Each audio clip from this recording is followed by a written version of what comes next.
Friends good morning అండి. Welcome back to my channel. అందరూ ఎలా ఉన్నారండి?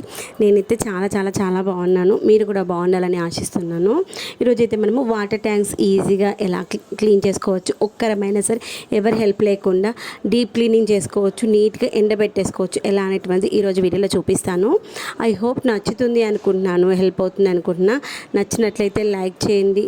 మీ ఫ్రెండ్స్ అండ్ ఫ్యామిలీ మెంబర్స్లో ఎవరికైనా యూస్ఫుల్ అవుతుంది అనుకుంటే అలాగే షేర్ చేయండి. తర్వాత సబ్స్క్రైబ్ చేయకుండా చూస్తున్నారా అయితే ప్లీజ్ సబ్స్క్రైబ్ చేసుకొని నన్ను ముందుకు తీసుకెళ్తారని మరొక వీడియో తీయడానికి బూస్టింగ్లా ఉంటుంది. మీకు ఎలా అనిపించింది ఏంటంటే కామెంట్ సెక్షన్లో చెప్పండి. ఏంటంటే నేను ఈరోజు ఈ యొక్క ట్యాంక్ని అయితే క్లీన్ చేసుకుంటున్నాను. దీంట్లో చూసారా ఇసుక ఉంది, మనకి మడ్డిగా ఉంది కదా, ఎందుకంటే మనకి మున్సిపల్ వాటర్ వచ్చినప్పుడైనా ఇలానే వస్తూ ఉంటాయి. మనము ట్యాంక్లో వాటర్ ఫిల్ చేసుకొని పెట్టుకున్నాం మనకు స్టోరేజ్ చేసినప్పుడు బిందెలలో పట్టుకున్నప్పుడు నీట్గా కనిపిస్తాయి. కానీ అలా మనం 1 month 2 months 3 months స్టోరేజ్ అయి ఉన్నాయనుకోండి, సన్ అండ్ డస్ట్ అనేటువంటి కింద పేరుకుపోతుంది.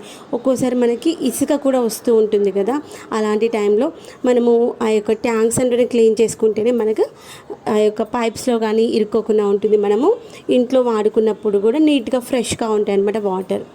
తర్వాత పురుగులు అలాంటివి కూడా రాకుండా ఉంటాయి. మనం మినిమం 2 నెలల నుండి 3 నెలల మధ్యలో మంచిగా క్లీన్ చేసుకోవాలి. అది ఎలా అంటారా, ఇదిగోండి నేనైతే ఒక మాప్ తీసుకొచ్చాను.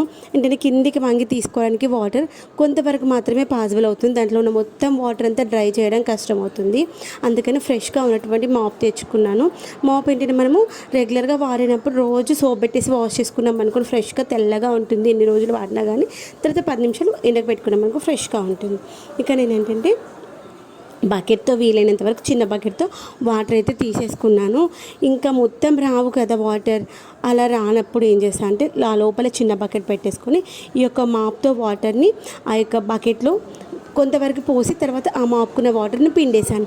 అలా మ్యాక్సిమం తీసేసాను. ఆ యొక్క వాటర్ అయితే వేస్ట్ చేయలేదు, ఎందుకంటే ఎండలు బాగా ఉన్నాయి. అసలు మనకి గ్రౌండ్ వాటర్ కూడా కష్టంగా ఉంది, గ్రౌండ్ వాటర్ కూడా తగ్గిపోయింది కదా సోర్సెస్. కాబట్టి మనం ఈ టైంలో వాటర్ ఎంత వీలైతే అంత మనము రీయూస్ చేసుకోవాలి, వేస్ట్ చేయకుండా. అలా అనేసి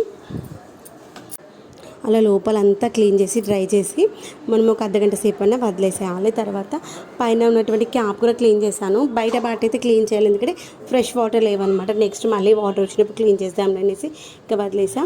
ఈ విధంగా ఈజీగా తర్వాత క్విక్ ఒక 10 minutesలో అయిపోయింది క్లీనింగ్. ఒక్కరమైనా చేసుకోవచ్చు ఈజీగా, ఎంత పెద్ద ట్యాంక్స్ అయినా చేసుకోవచ్చు అనమాట.